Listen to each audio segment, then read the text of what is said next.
Hello everyone and welcome to my vlog! Charis!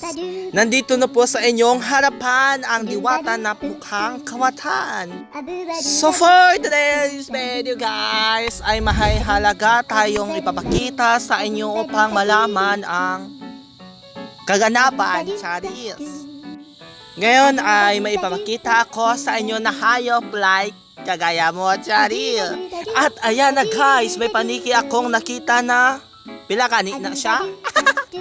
Anim yan guys, kung saan ay nasa pambansang ano yan? So ayan ang paniki guys, kalag sa umaga at gising sa gabi. Parang yung kilala ko guys. At ayan na nga guys, may another naman tayong pupuntahan na kung saan ay may bahay ng anay at na kung saan ay tinitirahan ng ibon.